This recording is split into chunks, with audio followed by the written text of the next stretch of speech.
नमस्ते दोस्तों और स्वागत है आपके अपने हॉरर पॉडकास्ट भूतिया डायरीज में। आज की कहानी, जैसा कि मैंने आपसे वादा किया था, आपके रोंगटे खड़ीडीडीहे कर देगी।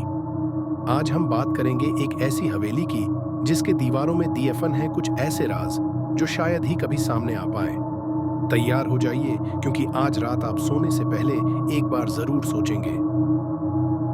ये बात है लगभग 20 साल पुरानी। दिल्ली से कुछ दूरी पर एक गांव में एक बहुत पुरानी हवेली थी। कहते थे उस हवेली में एक जमाना था जब रौनक हुआ करती थी, हंसी मजाक की गूंज सुनाई देती थी। लेकिन फिर एक रात सब कुछ बदल गया। एक खौफनाक हादसा हुआ और उस हवेली पर लग गया एक शाप का साया। गांव के लोग उस हवेली से दूर ही रहते थे, डरते थे उस हवेली के नाम से भी। लेकिन कुछ नौजवान जिन्हें एडवेंचर का बहुत शौक था, उन्होंने फैसला किया कि वो जाएंगे उस हवेली में और देखेंगे क्या सच में वहां कोई भूत प्रेत रहता है। उनमें से एक था विक्रम, हमारा हीरो या शायद एंटी हीरो, कहना मुश्किल है।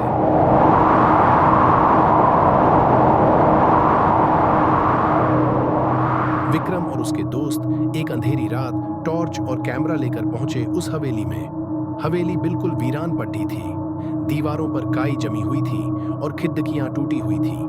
एक अजीब सी शांति छाई हुई थी जो अपने आप में ही डरावनी थी। जैसे ही वो अंदर गए, उन्हें एक अजीब सी ठंडक महसूस हुई, जैसे कोई उनके आसपास हो लेकिन दिख न रहा हो। उन्होंने हर कमरे में टॉर्च मारी लेकिन कुछ नहीं मिला। फिर वो पहुंचे हवेली के सबसे पुराने कमरे में, एक बंद कमरे में। कमरे का दरवाजा बंद था और उस पर एक अजीब सा निशान बना हुआ था। विक्रम ने दरवाजा खोला और जो उन्होंने देखा वो उनके होश उठाने वाला था। कमरे के अंदर एक पुराना धूल से सना हुआ पियानो रखा था और उस पियानो पर एक सफेद साया बैठा हुआ था। वो साया धीरे धीरे हिल रहा था, जैसे कोई धुन बजा रहा हो, लेकिन कोई आवाज नहीं आ रही थी। विक्रम और उसके दोस्त डर के मारे भागने लगे, लेकिन वो साया उनके पीछे पीछे आ रहा था।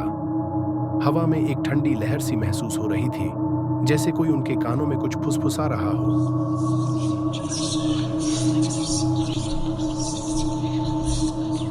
और फिर एक चीख सुनाई दी,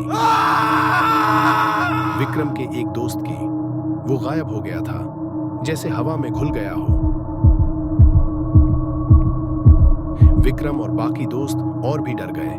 वो भागते रहे, लेकिन वो साया उनका पीछा नहीं छोड़ डाल रहा था। और फिर एक एक करके सब गायब हो गए, सिर्फ विक्रम बचा था। विक्रम उस हवेली से भाग निकला और कभी वापस नहीं गया।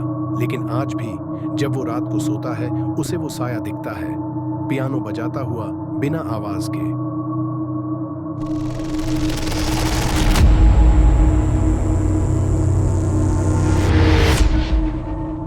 तो दोस्तों, ये थी आज की कहानी। कैसी लगी सोचिएगा जरूर। और अगर आपके आसपास भी कोई ऐसी जगह है जहां आपको लगता है कोई खौफनाक साया रहता है, तो हमें जरूर बताइएगा। शायद अगली कहानी आपकी हो